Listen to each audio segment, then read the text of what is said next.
Noite. Estamos novamente num café com superdotação, aguardando a Patrícia e a Mariana, que devem estar chegando já já. Mariana chegando.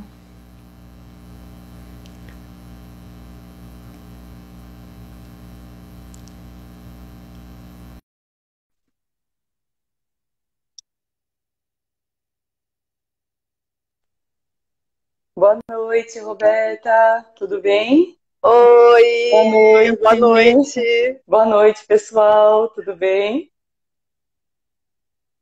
Vamos esperar a Patrícia também. Oba, mais uma noite de café, que delícia. Acho que tá ok aqui, enquadramento. Aí. Às vezes muda esse enquadramento, eu não estou acostumada ainda com esse Eu negócio. também não. De vez em quando. Olha aqui, não enquadra bonitinho para ficar a imagem correta, senão a gente fica torta. Então, Mariana, como é que você está? Bem, graças a Deus, e com você? Tudo bem também. Um Ai, pouco que bom. ansiosa, porque a gente sempre fica um pouquinho ansiosa no café, né? Mas É, faz parte, porque faz a parte. gente vem como somos de verdade, né? Não é Isso é aquela coisa verdade. tão profissional, é o nosso momento. Então é muito legal. Deixa É, eu com ver certeza. se eu consigo adicionar a Patrícia por aqui. Deixa eu ver. Aqui. Ó, já tô vendo bastante gente aqui que tá entrando. Olha, a minha amiga Sim, Juliana, daqui de Serra Negra. Oi, Ju, tudo bem? Boa noite. muito bem. Daqui a pouco a Patrícia chega. É, Tem bastante gente conhecida já, hein? já tem bastante gente aqui. Então, hoje, Mariana, vou te contar que eu conversei com a Patrícia essa semana e Uhum.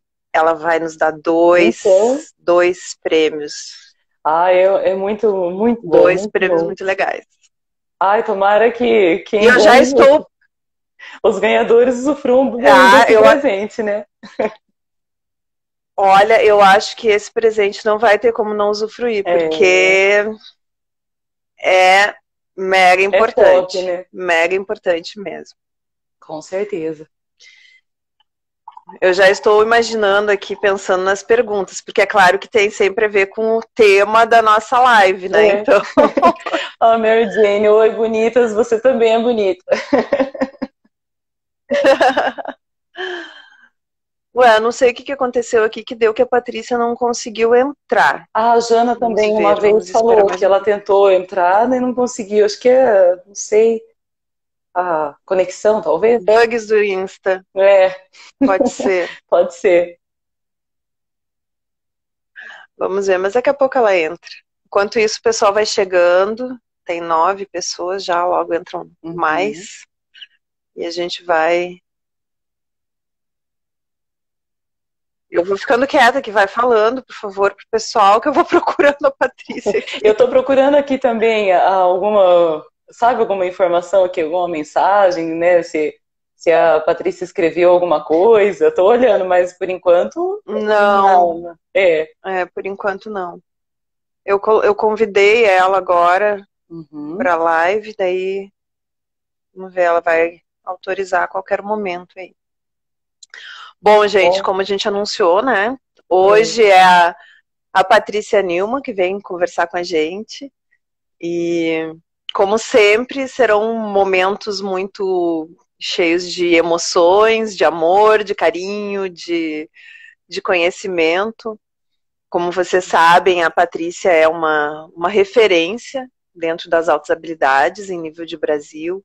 E acredito que no exterior também, né, Mariana? Com certeza. Porque esse trabalho da Patrícia vem sendo cada vez mais reconhecido, né?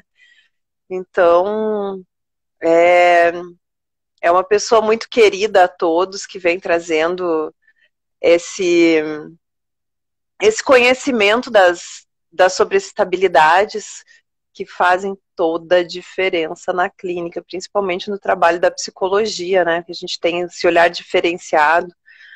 E como é que tu vês esse trabalho todo da Patrícia, Mariana? Conta aí para o pessoal. Assim como a Jana que entrou aqui, que esteve conosco, deu a presença, sua presença ilustre em setembro e nos auxiliou muito com a live, eu vejo a mesma coisa como a Jana. Ela é bonita, fala bonita.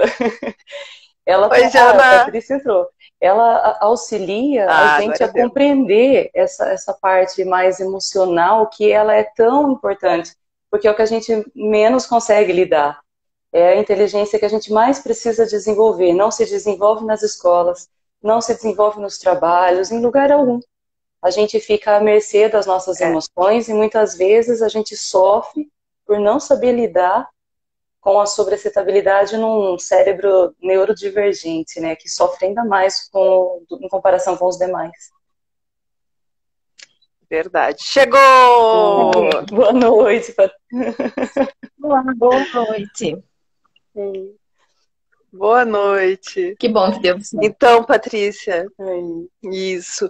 Nós estávamos aqui justamente falando da importância do teu trabalho, dentro do nosso trabalho, né? Sim, sim. Das tuas contribuições. O nosso café, Patrícia, ele é algo assim, não tão acadêmico, mas bem pessoal. A gente vem buscando aproximar as pessoas, né, das altas habilidades de uma forma mais direta, mais pessoal. E nós estamos justamente falando assim da importância da Patrícia para as altas habilidades, as tuas contribuições. E, por favor, te apresenta aí para o povo. Claro que, com certeza, as pessoas já te conhecem, né? Mas traz pra gente aí a Patrícia, mulher superdotada, a tua história de vida, a tua história profissional, pra gente te conhecer um pouquinho melhor. Bom, então, primeiro, boa noite oficialmente, né, para todo mundo que está aqui com a gente. E um oi para quem for assistir depois, né, que depois nem sempre as pessoas vão ver à noite, né? Então não vai ser boa noite. Então fica um oi assim geral para quem for vir a assistir depois. Bem, falar da vida é uma tarefa difícil para quem é uma pessoa superdotada, né? Porque a gente sempre tem muita coisa para relatar. Então, fazer um recorte do recorte e do recorte para poder conseguir dar conta, né? Então, é bem desafiador. Mas eu acho que a primeira coisa assim, que me ocorre é a questão do período da identificação, né? Então, eu não fui identificada na infância, muito embora eu acredito que eu tive aí um fator que pesou muito para mim, que foi a educação parental. Então, por mais que eu não tivesse sido identificada na infância, a forma como eu fui educada pelos meus pais fez uma diferença imensa para mim. Então, essa parentalidade, eu acho que é algo que vale a pena aqui ser mencionado, porque hoje, quando eu atendo pessoas superdotadas, seja em avaliação, seja na clínica, eu vejo o quanto essa questão da parentalidade faz uma diferença muito grande, muito grande. E então, eu não tive um acompanhamento na escola, eu não tive nada. Né? Eu fui mais uma criança no sistema escolar que não dava problema, né? Então, ninguém me enxergava, porque eu não dava problema.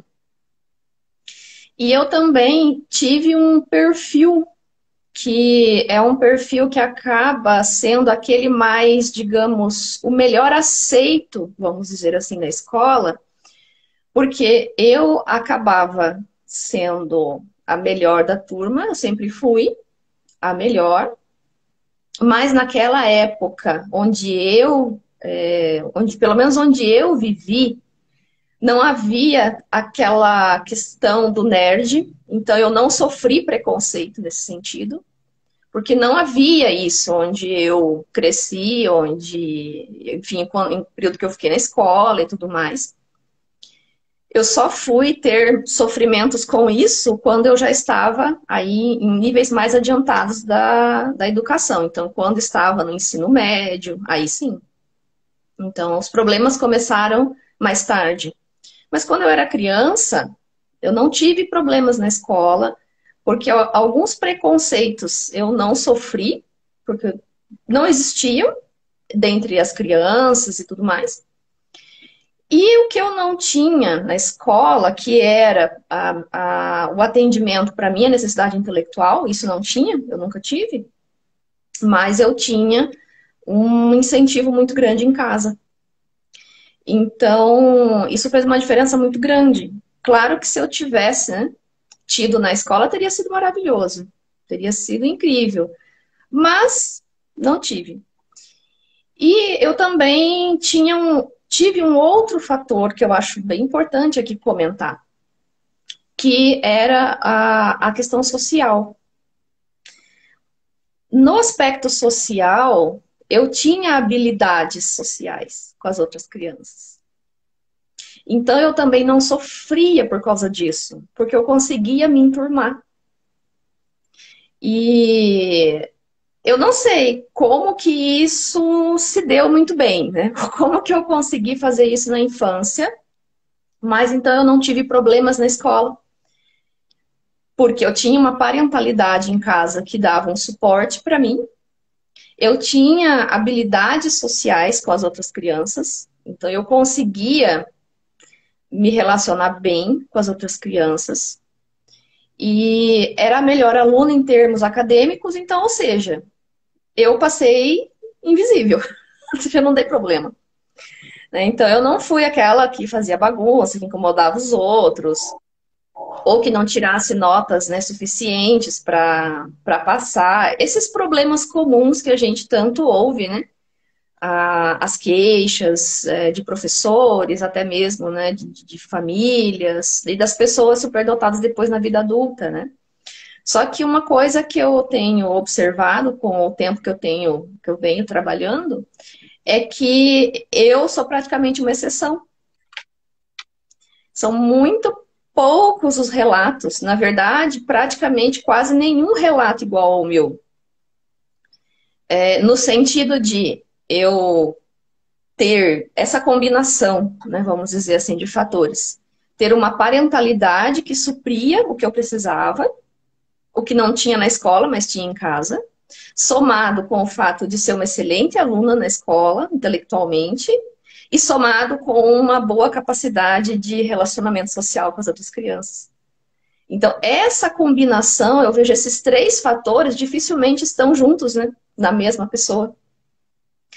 Porque muitas vezes a pessoa foi bem na escola intelectualmente, mas teve muitos sofrimentos no aspecto social. Ou não teve uma parentalidade também que favoreceu, né? Parece que sempre está faltando algum desses três elementos, né? E aqui também, falando de parentalidade, que eu acho que isso tem muito a ver com a minha história, uma coisa que eu tenho cada vez refletido mais é com a questão de gênero. Porque eu tive uma educação muito diferente das outras meninas, em grande medida. Por exemplo, aqui vou citar uma situação para exemplificar. Meu pai sempre gostou muito de esporte. Muito. E ele cuidava de um campo de futebol onde todas as crianças e os adolescentes que eram vizinhos, porque eu nasci e cresci na zona rural, então era um bairro rural distante 11 quilômetros da cidade, de uma cidade de interior, do interior do estado do Paraná. Então, eu venho do interior, vamos dizer assim. E meu pai cuidava de um campo de futebol, ele cuidava, e era um espaço para as crianças e os jovens se divertirem no fim de semana. Então, todo fim de semana, todo domingo, era um compromisso meio que sagrado. Todos os jovens, as crianças do bairro, vinham para jogar no campo, que era no terreno da minha casa, da nossa casa. Então, o meu pai oferecia isso, esse espaço de lazer, esse espaço de, enfim, de diversão, principalmente.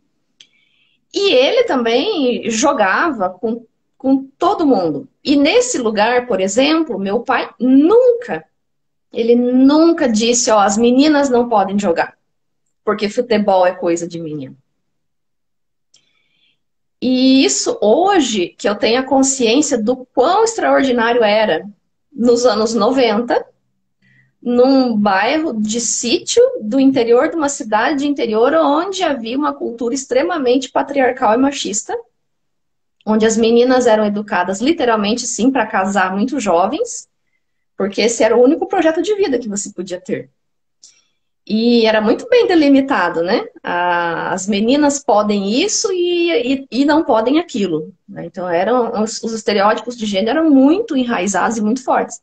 Mas o meu pai nunca teve isso com as meninas. Então, as meninas vinham e brincavam e jogavam. E meu pai jogava junto. E tinha hora que misturava as meninas e os meninos. Daí tinha momentos que era só os meninos, daqui a pouco era só as meninas.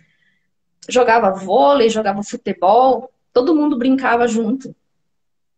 Então, aqui eu dou esse exemplo em relação à questão dos meus pais, porque foi uma educação muito diferente que eu recebi comparado ao lugar onde eu nasci. Então, isso já foi fazendo uma diferença muito grande no meu desenvolvimento.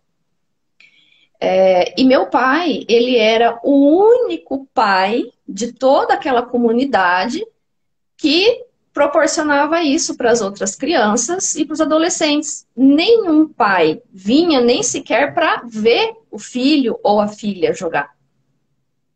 Meu pai era o único adulto que tinha ali. Então, meu pai, ele meio que fazia um enriquecimento extracurricular, só que ele não sabia que era isso, né? E ele era o único adulto que tinha. Porque todo mundo que vinha ali eram só jovens, eram adolescentes ou crianças, enfim. E foi nessa atmosfera diferente que eu cresci. Eu nunca recebi dos meus pais aquela coisa do, olha, você tem que ser assim porque você é menina.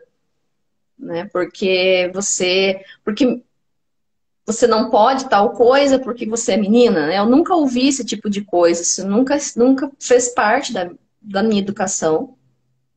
É claro que eu não escapei, né, disso, porque se torna inevitável alguma coisa, algum resquício disso ter passado, mas comparado às outras famílias, não, na verdade não tem nem comparação. Então, por que eu estou contando tudo isso? Sobre essa questão, comecei falando de parentalidade, porque hoje eu tenho consciência o quanto isso fez um efeito muito poderoso na minha vida. Eu nunca tive autoestima baixa, eu nunca tive autoconceito negativo. E por quê? Por conta da parentalidade. Porque o que eu fazia era valorizado pelo pai e pela mãe. E eu também sou filha única, então tem mais esse aspecto, vamos dizer assim, diferencial, né? Porque outro elemento, as pessoas cobraram dos meus pais sobre essa questão também de ter um filho único, porque eles foram a única família que tinha um filho único. E eles tomaram essa decisão por consciência própria. Nós vamos ter um filho só.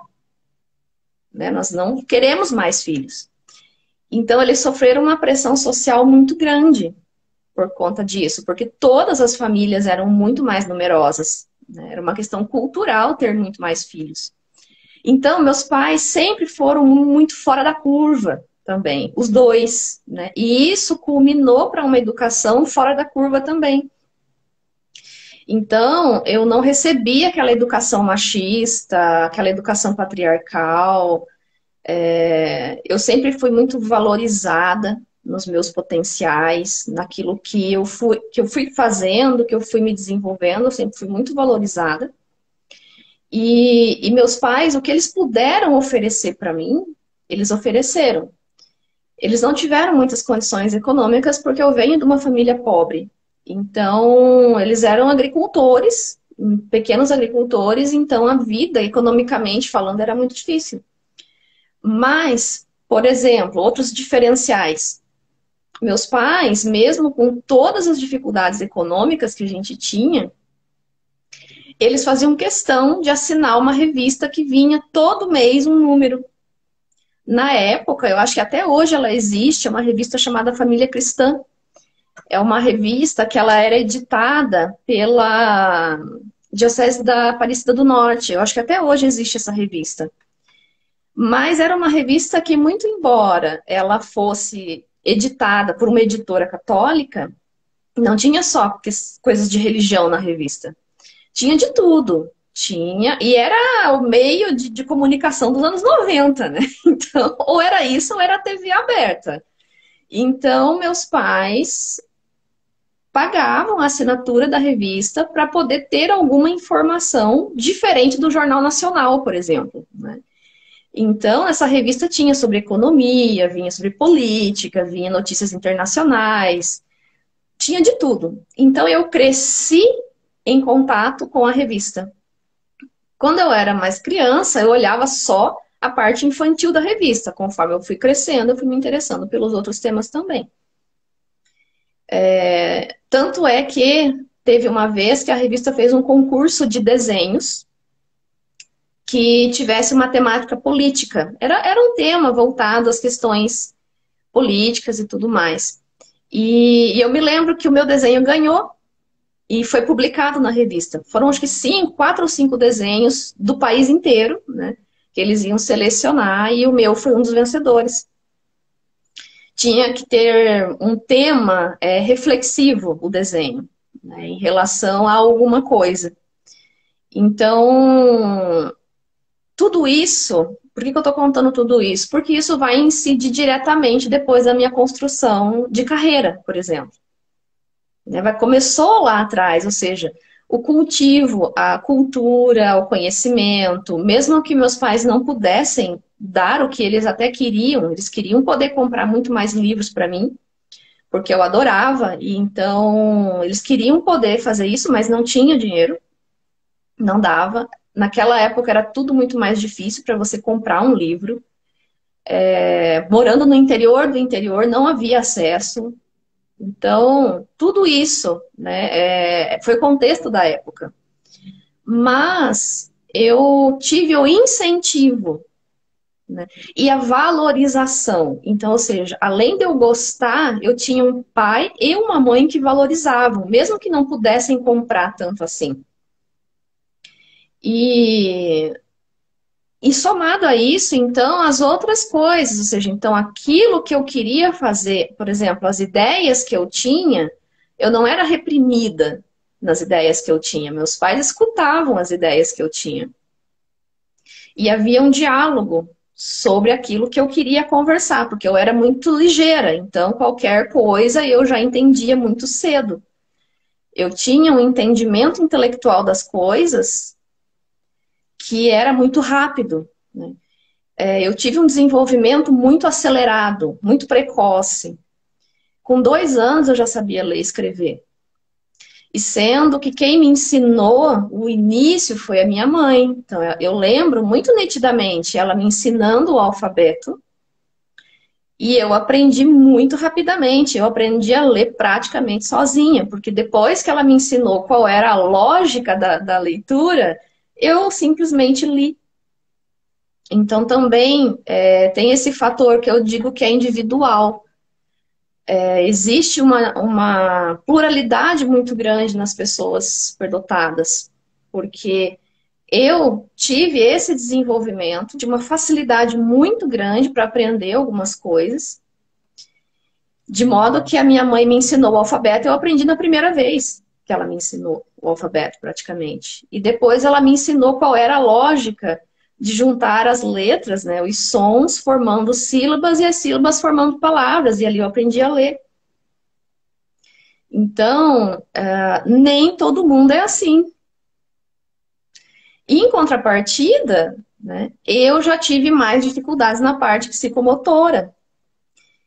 E aqui, como nem tudo são flores, né, não tem como ser, é impossível, né, eu também tive as minhas dificuldades. Então, o que eu tinha de facilidade em algumas coisas, eu tinha de dificuldade em outras. Por exemplo, eu não jogava bem. Eu brincava, quebrava o galho, mas eu nunca joguei bem, nem mais ou menos. Eu era uma das piores na parte de jogo, por exemplo, futebol. O vôlei, depois de adolescente, eu dei uma melhoradinha, mas eu não jogava bem nada. E por outro lado também, se eu tinha tanta facilidade com algumas coisas, por outro lado eu tive sofrimentos com a parte psicomotora. Porque aí que entra uma outra questão também de parentalidade. Meu pai jogava muito bem. Se ele tivesse tido a oportunidade, ele teria sido um grande atleta. E ele exigia que eu tivesse no mesmo nível dele. Então, foi uma outra face dessa moeda aí. Que é aquela coisa da pessoa superdotada achar que o outro é igual a ele. E eu não era. Então, era o meu ponto fraco, era o esporte. Sempre foi. Só que eu tinha um pai que era o melhor. Ele tinha uma facilidade absurda com a questão psicomotora e no esporte. Então, isso também gerou um sofrimento para mim, porque ele ficava me cobrando que eu melhorasse. E não tinha como eu melhorar. Porque não era a minha área, né? Então, enfim, são situações e situações, né? Umas favorecendo, outras nem tanto, né? E é essa pluralidade, né? Que eu vejo que a gente é durante toda a vida. Mas aqui são algumas situações que vão incidir muito diretamente depois na minha construção de carreira. Então, eu tive um ambiente familiar muito organizado, com pais organizados, com pais disciplinados, no sentido positivo de disciplina. De ter organização, hora para comer, hora para estudar, hora para brincar. Então, era muito bem organizado, porque eles funcionavam de forma organizada também. Então, isso me ajudou a construir disciplina para alcançar alguma coisa. E eu fui também orientada por eles a isso, essa noção do curto, médio e longo prazo para as coisas. E juntando com características pessoais minhas também, claro, de muita automotivação, de muito foco na tarefa, tudo isso, né? Então foi uma combinação de ambos os lados. E quando eu digo, né, que eu nunca tive autoestima baixa, eu nunca tive autoconceito negativo, isso porque eu tinha um olhar do pai e da mãe que validavam quem eu era. Eles validavam o meu potencial, né? Eles ofereciam o que estava ao alcance deles para que eu desenvolvesse meus talentos dentro do que fosse possível. Então, isso fez uma diferença muito grande, esse aspecto emocional. Ah, foi tudo perfeito, tudo flores? Não, não foi. Né? Não foi. Eu também tive meus sofrimentos, né? Mas eu acho importante falar das coisas positivas, porque elas serviram de base para eu ir superando as dificuldades. Então, isso é uma coisa que eu considero fundamental. E eu era muito boa em matemática, tanto na área linguística quanto na área matemática. E aí, quem que foi me ensinando a matemática foi minha mãe. Porque minha mãe, se ela tivesse tido a oportunidade também, ela teria tido uma grande carreira na ciência, com certeza. Aquilo que o meu pai é no esporte, a minha mãe na ciência. Então, nenhum dos dois tiveram oportunidade, né? Mas eles teriam sido muito extraordinários nessas áreas, com certeza. A minha mãe, ela como era muito mais pro lado intelectual, era ela que sentava comigo para ensinar, a aprender o alfabeto, a ler, a fazer contas, a matemática, né? O meu pai já era muito mais voltado para fora, né? Não muito para o intelectual. Ele já era mais voltado a aprender a jogar futebol, aprender a nadar, aprender coisas mais motoras, né? Então, meu pai fez questão que eu aprendesse a nadar, ou seja, muito mais voltado para essas atividades. E meu pai também nadava muito bem, por sinal. Então, ou seja, muito mais voltado para, ou seja, para tirar essa menina de dentro de casa, né? Também. E isso foi muito importante, porque eu cresci com essa visão de que não tinha o que me limitasse, do tipo, eu tenho que ficar enfiada em casa porque eu sou mulher, por exemplo. Coisa que as outras famílias não faziam para as suas filhas. As outras famílias não incentivavam que as meninas saíssem daquele meio doméstico, né? E também o próprio investimento intelectual, que era mais a minha mãe que fazia, no sentido de sentar e ensinar e tudo mais, isso também era um incentivo para que eu saísse, né? Olha, a vida não é lavar louça, né? E limpar a casa. Tem muito mais coisas para fazer no mundo do que essas coisas domésticas ou esse lugar, né? Esse papel que muitas vezes é atribuído para as meninas. E eu, desde muito pequena, aqui um exemplo de questão de validação das minhas ideias. Desde muito pequena eu fui tendo ideias próprias. Que também não eram, tipo, meus pais que estavam me ensinando, né? Era eu que ia pensando, observando, pensando e ia tendo as minhas próprias ideias. E aqui um exemplo que tem a ver também com essa questão, né, de ser mulher e com de gênero, é que desde muito pequena eu falei que eu não queria casar e não queria ser mãe. Desde muito pequena. E meus pais, tipo, tudo bem, se você não quer casar, não casa, se quiser casar, casa. Se você quer ter filho, tenha, se não quer, não tenha. Simples assim, tipo, não houve nenhuma pressão deles, nem para uma coisa, nem para outra.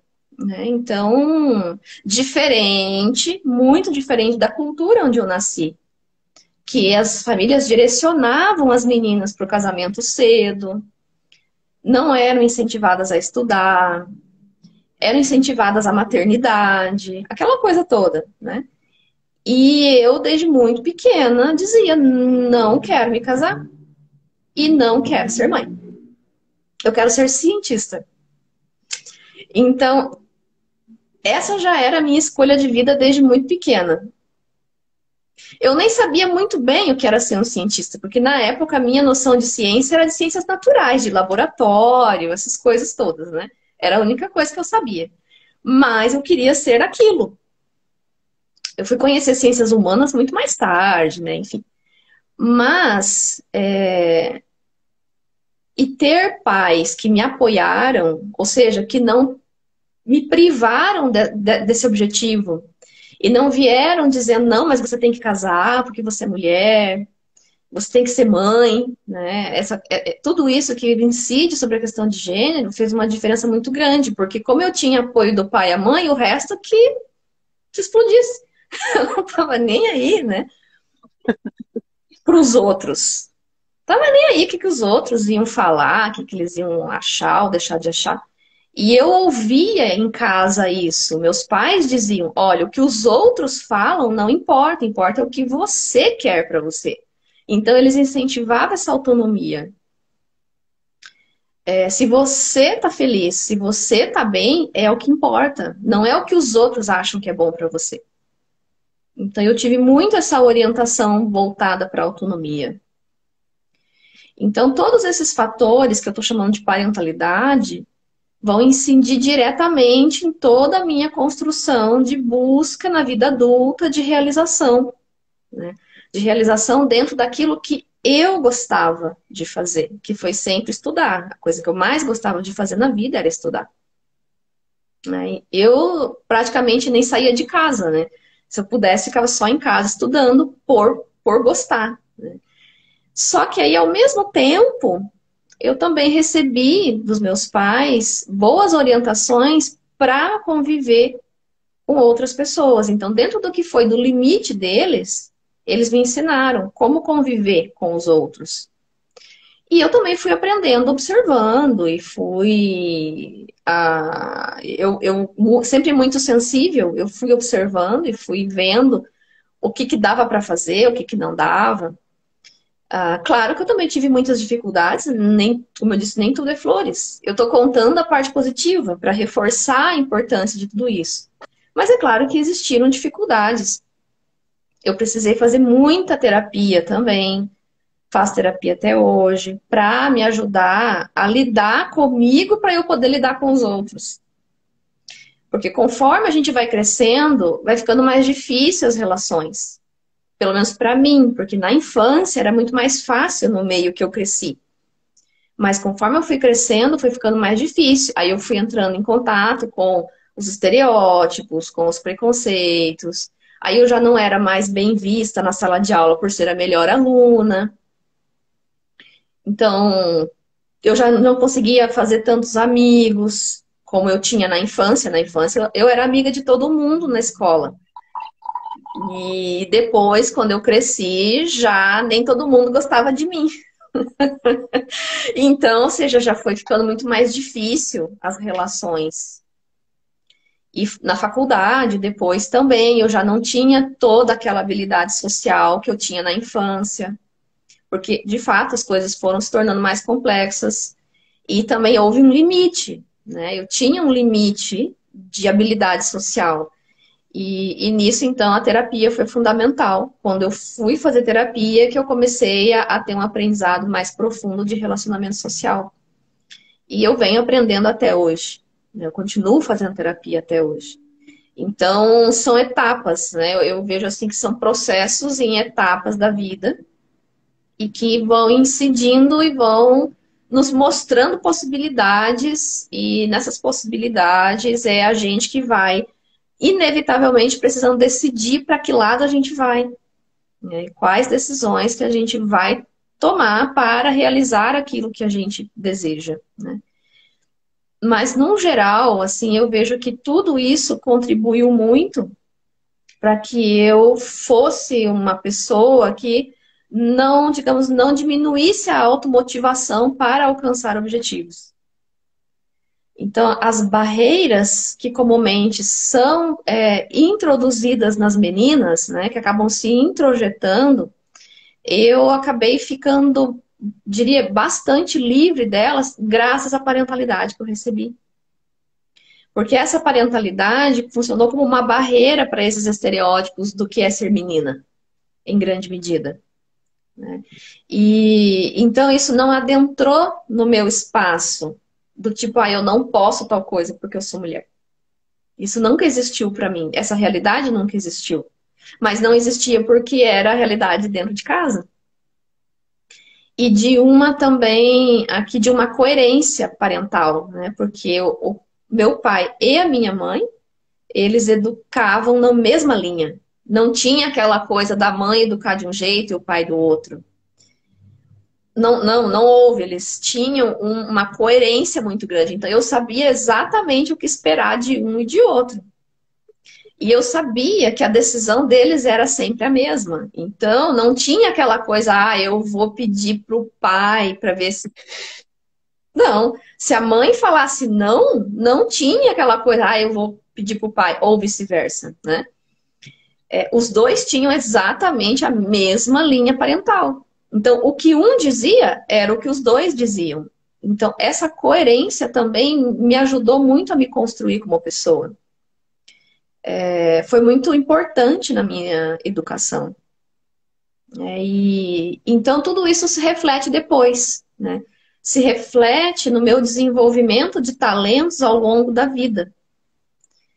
Claro que depois que eu cresci, eu fui buscando muito também por conta própria. Porque aí já não tinha mais aquela coisa da educação parental, né? Essa educação foi até uma altura da minha vida e depois eu passei a seguir mais por conta. E só que existe aí as raízes disso, né? Que foi refletindo ao longo da minha vida e reflete até hoje. Então, foi uma base muito forte que eu recebi. E aqui também tem a minha própria personalidade, tem os meus próprios aspectos individuais. E isso acho que é muito importante da gente sempre ter em mente, porque uma pessoa superdotada não vai ser igual a outra. Igual não vai. Tem aspectos de personalidade, tem temperamentos diferentes. Filhos, né? Quando tem. Eu não tive comparação porque eu não tive irmãos, né? Mas casais que têm mais de um filho podem notar um temperamento muito distinto, mesmo que as duas crianças sejam superdotadas. Pode ter formas muito distintas de ser entre, por exemplo, 2 ou 3 filhos que ambos sejam todos neurodivergentes, né? Então, tem tudo isso que eu acho que vai se somando, né? E eu continuo até hoje desenvolvendo talento. Não é uma coisa que parou de acontecer. Eu venho ao longo dos anos me desenvolvendo cada vez mais e cada vez mais colocando metas maiores, né? Então é como se fossem estágios, né? Quando eu tinha lá 20 anos, a minha meta era fazer faculdade, num lugar que era extremamente difícil disso acontecer, que na época, enfim, não tinha as facilidades que a gente tem hoje, de certo modo.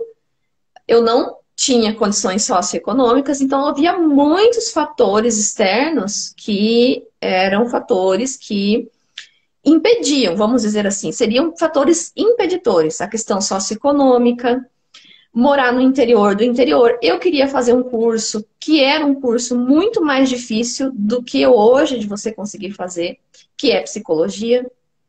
Na época, mais de 10 anos atrás, porque está fazendo 10 anos que eu sou formada, então isso é 15 anos atrás. Há 15 anos era muito mais difícil conseguir fazer psicologia do que hoje. Até hoje ainda não é um curso fácil.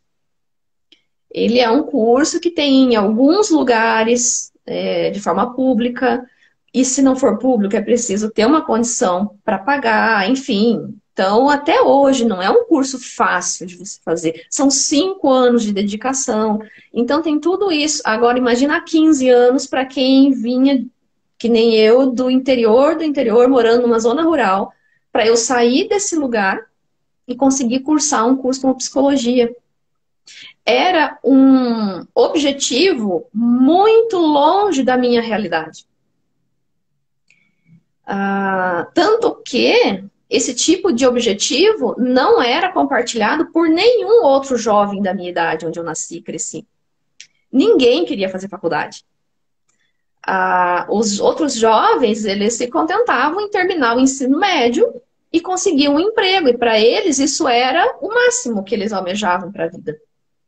E eu não, eu queria ser cientista, eu queria ter carreira, eu queria estudar. Então, ou seja, eu destoava completamente do meio social onde eu cresci. Enquanto que as outras meninas queriam casar, jovens ali, 17 anos, 16, elas estavam preocupadas com isso, ou seja, já tô ficando velha para casar, com 17, 18 anos. Eu estava querendo fazer faculdade, então era uma assincronia social extrema. E por isso eu cresci muito sozinha, porque eu não tinha pares para compartilhar os meus sonhos. Mas ninguém queria fazer faculdade, porque não viam que isso era importante. O importante era fazer o ensino médio não para estudar, mas para poder ter um emprego. Para conseguir ter um emprego. E as meninas queriam casar o mais cedo possível, porque 18 anos já estava ficando velha. Se uma menina com 20 anos não tivesse casado, elas estavam desesperadas com 20 anos para achar um rapaz para casar. Então, e eu querendo fazer faculdade. Então, o meu meio social, ele não favoreceu absolutamente para eu ter carreira. Porque não havia cultura para isso no meu meio social, não havia incentivo, não havia condição econômica, porque todo mundo era pobre, não só a minha família, mas todos eram pobres. Então, uma condição socioeconômica muito baixa. A aspiração dos jovens era muito pequena,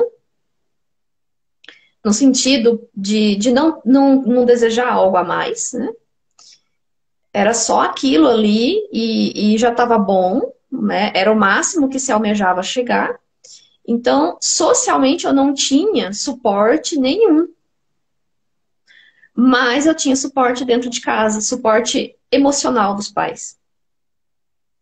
E com isso eu também fui conseguindo me organizar para encontrar formas de conseguir estudar. E eu aqui quero salientar a questão política, porque eu só consegui estudar com bolsa do ProUni. Se não fosse esse programa, eu não teria conseguido estudar. Então, é algo que é fundamental, o investimento para que as pessoas tenham acesso à educação e a outras coisas, é claro. Ah, era fácil conseguir uma bolsa? Não, não era. Você tinha que conseguir ter uma nota suficiente para você conseguir uma bolsa e eu precisava de bolsa integral, porque eu não podia pagar a parcial. E eu já tinha consciência que numa federal era muito difícil de eu entrar, porque eu sabia que a minha escolaridade era muito baixa. Eu tinha consciência de tudo isso. Eu sabia que era muito difícil eu competir com quem passava anos na escola particular e ainda fazia cursinho para entrar na federal. Eu não tive isso. Eu sabia que o meu nível era muito inferior. Não porque eu não tivesse a capacidade, mas eu não tive meio social que me favorecesse. Eu tinha consciência disso. Eu falei, bom, então, numa federal é muito difícil eu conseguir entrar. Então, eu preciso encontrar um outro meio. E aí, logo ali naquela época, veio o programa do ProUni. Já existia ali, era muito recente esse programa. Eu não passei de primeira também. Eu acho que eu fiz 3 vezes. Foi na terceira vez que eu consegui nota para o curso que eu queria. Mas é um processo onde eu fui reunindo o que eu tinha e eu fui me mantendo motivada.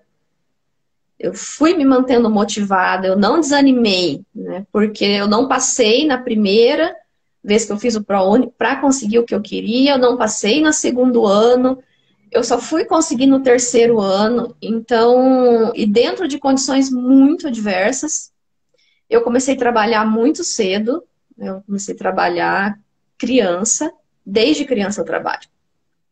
Eu trabalhei na agricultura até os 19 anos. Né? Então, eu trabalhei em lavoura de tomate, lavoura de repolho, lavoura de pimentão, lavoura de feijão. Na época, o feijão ele era arrancado manualmente, que é o que na época as pessoas que faziam esse tipo de trabalho eram chamadas de boia fria. Por quê?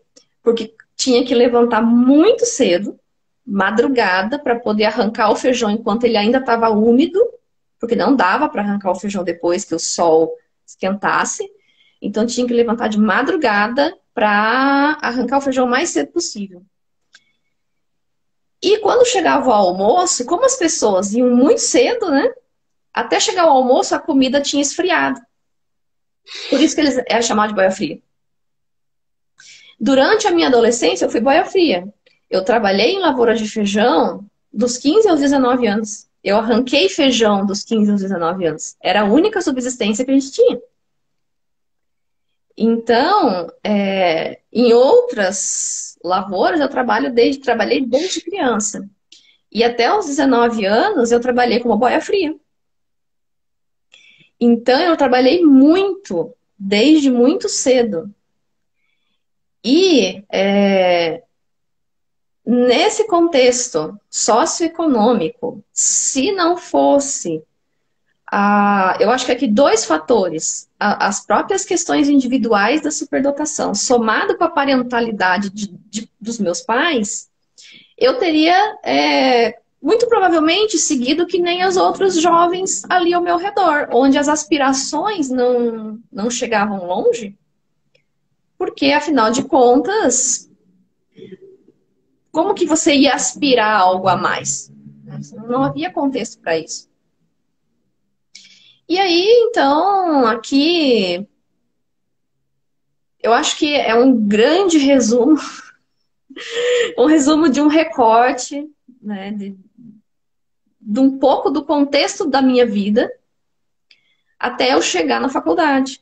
Claro que tem muito mais coisas que aconteceu, enfim, né?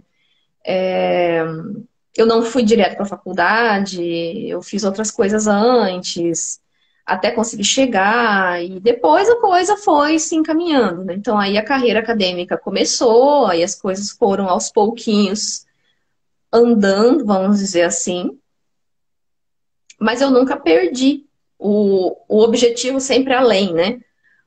Também na faculdade, o que eu queria na faculdade? Eu queria fazer mestrado. Ninguém da minha turma queria fazer mestrado, era só eu que queria fazer mestrado. Então, todos os lugares que eu estive, eu era a única que queria aquilo que eu queria. Os colegas da faculdade tinham horror à pesquisa. Ah, não, que troço chato, né? Todo mundo achava meio chato, ninguém queria se debruçar para estudar, né? Ser pesquisador. Eu, desde o primeiro ano da faculdade, o que eu queria ser era pesquisadora. E eu já sabia que eu ia para mestrado. E tanto que eu terminei psicologia, eu já fui direto para o mestrado. Eu queria fazer filosofia, eu fui para filosofia. Então, eu vejo que a minha história ela é muito perpassada por esses objetivos, mas são objetivos que eram coerentes com o meu meio social? Não. De modo algum.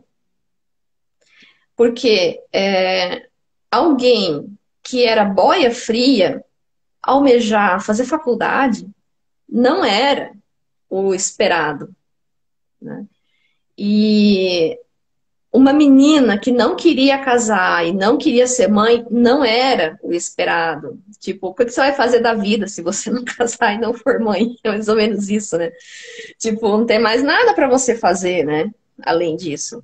Então, o meu meio socioeconômico e cultural, ele não favoreceu para que eu chegasse onde eu estou hoje. Quais fatores favoreceram, então, aqui, encaminhando já para o final da minha fala? Parentalidade foi fundamental. Oportunidade vinda do poder público, porque, por exemplo, para eu conseguir ter acesso a uma faculdade, eu precisei de uma bolsa integral, que não foi dada assim, sem esforço, não é isso, mas havia a chance. Então, ali eu tive uma chance de fazer o que eu queria.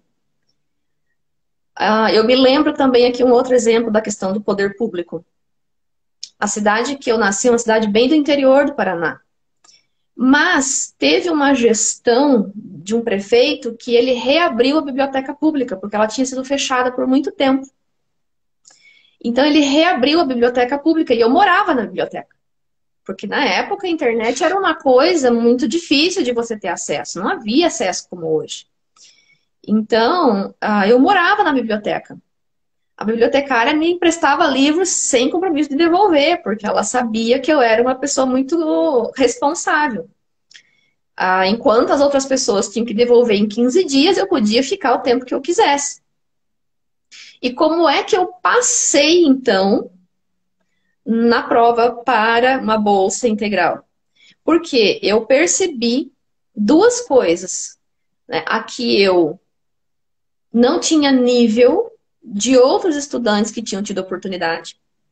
Então, eu não tinha, porque a minha escolarização foi muito baixa, na escola propriamente. Isso é um fator. Outro fator, eu percebi que eu não sabia estudar. Porque eu tinha tentado anteriormente outras situações, como concurso, eu também experimentei fazer concurso. Eu não passei, mas quando eu não passei, eu percebi, eu não passei porque eu não sei estudar. Eu preciso encontrar um método para estudar, porque isso daí não me foi ensinado. E aí eu fiquei bolando uma estratégia mental, como que eu vou fazer e tudo mais. Encontrei um método que funcionasse para mim. Aí eu peguei todos os livros do ensino médio, do primeiro, do segundo e do terceiro anos da biblioteca, e eu estudei todos eles sozinha. E aqui entra o fator de que eu sempre fui muito autodidata. Então, esse é um fator individual que me favoreceu. Embora as pessoas superdotadas, em geral, tendem a ser autodidatas, nem todos são tão autodidatas assim. Alguns precisam de mais ajuda. No meu caso, eu não precisava. Então, eu não precisei que alguém, viesse o pai, a mãe. Não precisei. Isso eu ia por conta, mas isso era um fator muito individual meu. Então, eu peguei todos os livros do ensino médio da biblioteca pública. Então, aqui, novamente, eu reforço a questão do poder público, o quanto é importante. E eu estudava 4 horas todos os dias, de domingo a domingo. 4 ou 5 horas, todos os dias. Eu fiz isso por 8 meses. Para tentar compensar o déficit que eu tive na escola. E foi aí que eu passei com a bolsa integral no ProUni. Então, olha só. Eu tive uma disciplina muito grande, porque eu tive o entendimento, e eu acho que isso é fundamental. Eu fiz uma análise da situação. Ou seja, eu não tenho nível para competir com os outros que estão melhor do que eu. Eu tenho um déficit. Como é que eu vou suprir esse déficit? E aí, mas e se eu não tivesse acesso aos livros da biblioteca? Eu não ia conseguir. Porque eu não tinha condição socioeconômica para adquirir de outra forma. Então, a biblioteca pública foi fundamental na minha vida para que eu consiga. E o programa do ProUni foi fundamental, porque aí eu aproveitei ambos. Um foi complementar ao outro, para que eu pudesse sair daquela condição. E aí, associada ao apoio parental, que nunca foi aquela coisa, aí você não pode porque você é menina, tipo, você tem que casar, ou você tem que, sei lá, fazer o quê, mas estudar não é para você, ou algo assim. Esse tipo de coisa que nós mulheres geralmente ouvimos por aí, né? Então, somado a tudo isso, a alguns aspectos do poder público que eu tive acesso, com a parentalidade e as minhas características individuais também, ou seja, então, somando tudo isso, eu consegui sair daquela condição socioeconômica que não favorecia, né, em absoluto para que eu crescesse, sair de tudo aquilo e poder me desenvolver dentro daquilo que eu desejava, porque eu queria estudar, eu queria fazer faculdade, eu queria ser cientista, então, ou seja, era um desejo meu, não era um desejo de outra pessoa sendo imposto sobre mim. E aí, tendo apoio dos pais, dentro do que eles puderam, apoio moral, apoio mesmo econômico, dentro do que eles puderam dar, apoio afetivo, eu me sentia muito mais forte para poder superar tudo isso. E aí depois a coisa foi se seguindo. A coisa foi se seguindo. E aqui só uma última situação aqui que eu acho que é bem interessante dentro disso tudo. Quando eu terminei o ensino médio, e aqui tem mais um detalhe. Eu fui aluna do antigo CEBEJA, que hoje é o EJA, Educação de Jovens e Adultos. Por quê? Porque na minha adolescência eu não pude estudar. Eu não vou adentrar aqui nos detalhes, porque a história ficaria muito longa. Mas, quando eu tinha 18 anos para 19, eu tinha só a 4ª série primária, o que hoje é o 5º ano. Então, com 19 anos que eu retomei os estudos. Naquela época, era o CEBEJA, então era 1 ano para ensino fundamental e 1 ano para ensino médio. Quase de 18 para 19 anos, é porque faltava 1 mês para fazer 19 anos que eu voltei a estudar. Em 1 ano eu terminei o ensino fundamental e 1 ano eu terminei o ensino médio. Então, ou seja, a minha defasagem era muito grande. Porque enquanto os demais seguiram estudando todo o período de ensino fundamental, fizeram, naquela época, se eu não me engano, era 4 anos no ensino médio, todos os outros foram seguindo, eu não tive esse acesso na época. Então, por isso também um déficit muito grande, e que depois eu recuperei em 8 meses. Na verdade. Em 8 meses eu recuperei todos esses anos. Que história. Eu vou te dizer o seguinte, eu preciso te interromper porque vai cair a live daqui a pouco. O Instagram é só 1 hora. Não, fica à vontade. Eu disse que era muita coisa para falar e a gente tenta ir recortando, né?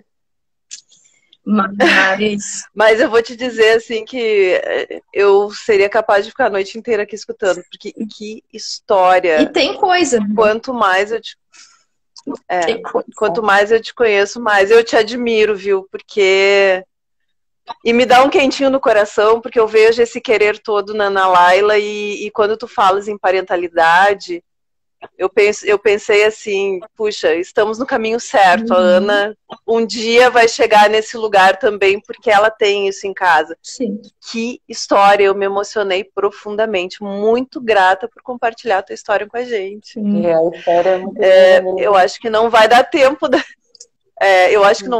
gente fazer o sorteio, mas eu vou arranjar outra forma de sortear aqueles prêmios escondidos que a gente ainda não vai revelar. De outras maneiras, claro que sim. Mariana, querida, fala aí. Não, é que eu fiquei admirada, né, com a sua história, a sua valorização da educação. E eu também dou um leve testemunho. Eu só fiz a minha primeira faculdade de letras com o programa do Bolsa do Escola da Família. Não, Escola da Família, aqui do estado de São Paulo. E ele beneficiou inúmeros adolescentes na época. E eu sou uma defensora incondicional da educação como transformadora, o conhecimento que liberta, o conhecimento que auxilia. Eu estou praticamente chocada, horrorizada com a ignorância que assola o país, com a falta do conhecimento. E eu me sinto muito engessada ao ver uma sociedade que não preza o conhecimento, não preza a leitura, e que não preza os superdotados. Porque nós estamos desperdiçando talentos gigantescos. Se você não tivesse os seus fatores individuais para te ajudar a superar todos os obstáculos, exatamente, não seria fácil. Não seria. Tá? Então é algo que a gente tem que lutar pela sociedade. Tem que investir. É exatamente isso. A sua história de vida foi comovente, foi linda. Tirou o fôlego de muitas pessoas que assistiram a live, inclusive o meu, e fez com que todas as pessoas que estão ouvindo e as que irão ouvir refletir sobre a importância dos pais na criação dos filhos, das características sociais, da oportunidade, da pluralidade cultural e intelectual do ser humano e dos fatores pessoais que você cuida tão bem com a sobressetabilidade, com a inteligência emocional. Enfim, obrigada por tudo, Patrícia. Você é um exemplo a ser seguido, um modelo a ser difundido e inspirar muitas pessoas. Isso é inspirador. De verdade. E eu acho que é disso que a gente precisa falar cada vez mais, né? Eu acho que dos aspectos individuais de cada um, e aqui respeitando muito aquilo que é de potencial e também das limitações que nós temos. Até hoje eu tenho minhas dificuldades psicomotoras, por sinal. Então, tenho. Eu acho que esses aspectos individuais e a construção, as outras construções, né? Que, na verdade, família é uma construção social junto com tantas outras, né? Então tá tudo junto, né? Tá tudo junto acontecendo. E as oportunidades, né? Então, de fato, as oportunidades, elas são fundamentais de serem construídas. Se a pessoa vai aproveitar ou não, bom, isso vai depender de vários fatores também. Mas eu tive oportunidade com a escola, não deixei de ter, aprendi coisas na escola. Tive déficit? Tive, mas eu também tive professores maravilhosos, que daria uma live só para falar dos professores aqui. Então, eu também deixo aqui o meu agradecimento de coração para os meus professores, para as minhas professoras, que também me incentivaram. Muitos fizeram isso. Então, hoje não dá tempo de falar dos professores, falei mais da parentalidade. Mas eu tive muitos professores e professoras que me incentivaram, né? Então, tem esse fator também importante dentro da escola que eu tive. Então, tudo isso, eu acho que é fundamental de ser trazido à tona e ser dito, porque faz diferença. Um professor na sala de aula faz diferença, muito para alguém. Uma biblioteca pública faz diferença. Um programa como o ProUni ou tantos outros que atendem outras necessidades fazem diferença. E assim por diante, né? Uma universidade pública faz diferença. Eu fiz filosofia em universidade pública. Fiz mestrado em universidade pública, né? Então eu valorizo muito isso. E enfim, eu acho que é o trabalho que a gente tem pela frente. De continuar construindo oportunidades, porque muita gente vai aproveitar. Sem sombra de dúvida que vai. Muito, muito grata por essa noite, Patrícia. Olha, ufa! São realmente são as intensidades, é a intensidade toda, né? Não tem como, né? O nosso natural é essa intensidade toda. É verdade. Gente, sobre a questão dos 2 presentões que a Patrícia trouxe pra gente, eu vou encontrar uma outra forma, trago aqui a maneira que nós vamos fazer esse sorteio, mas nós vamos fazer. Tá? Depois a gente conversa, Patrícia, eu vou ver como é que a gente combina isso. Sim, claro. Tá? Muito, muito grata por essa noite, de verdade, do fundo do coração. O teu trabalho, assim, tu és um exemplo pra gente e o teu trabalho é fundamental nesse meio das altas habilidades. E eu agradeço a oportunidade. Aqui também agora é mais uma oportunidade, né, para a gente poder estar trazendo tudo isso, conversando e, como eu digo e repito, a gente precisa falar de tudo isso. Né? Falar de tudo isso até para ir quebrando cada vez mais com esses estereótipos que a pessoa superdotada é um gênio, que já nasce pronto e etc, né? Todos os estereótipos que tem. Não, existe pessoa superdotada que nem eu, que nasci numa zona rural, no interior do interior de uma cidade, e que por questões socioeconômicas eu fui boia fria. Fui aluna do EJA, entende? Assim por diante. Era o que tinha ao redor. Né? E como eu, tem centenas pelo país afora, pelo mundo. Né? Então, a gente precisa falar disso em todas as oportunidades que a gente tiver. Então, eu super agradeço também aqui o espaço, o convite, e a gente segue trabalhando, porque tem muito trabalho a ser feito. Com certeza. E a gente só pode te desejar um brinde para esse seu talento incondicional que te ajuda em todos os momentos. Não tomei, vou tomar agora. Porque eu sou pobre. Mas o chá tá aqui, ó. Mas eu vou colocar agora. Muito grata por tudo. Mariana, tu queres falar ainda, te despedir? Sim, eu aproveito nesses minutinhos para me despedir do Café com Superdotação, porque como eu tenho 2 menininhos pequenininhos, um de 5 e um bebê de 1 ano e 9, conciliar às vezes fica muito difícil. Então, por esses motivos que eu fico agora mais pelos bastidores e vou acompanhando as lives sem estar junto, né, na presença de convidadas ilustres como nós tivemos até agora. Agradeço imensamente a Roberta por todo o amor, por todo o carinho, por toda a atenção. Agradeço a todas as convidadas que estiveram conosco esses tempos, esses meses. Aprendi mas pra caramba, muito, muito. Gratidão é a palavra que define. E tudo isso está guardado aqui no meu coração e na minha experiência de vida. Ficou diversas digitais na minha mente e no meu coração. Hoje eu inspiro a superdotação e eu tenho como lema de vida profissional e pessoal seguir cada vez melhor para ser uma pessoa melhor aos meus filhos e à sociedade. Muito grata também, Mariana, por ter aceitado o desafio, né, de iniciar esse projeto. O projeto do café continua, sim, porque a gente precisa sempre trazer essa palavra, né, trazer as pessoas para falarem a respeito das suas experiências, das suas trajetórias também, porque é muito importante. Às vezes a gente vê a professora, a pessoa que traz o conhecimento, mas a gente não vê todos os bastidores, né?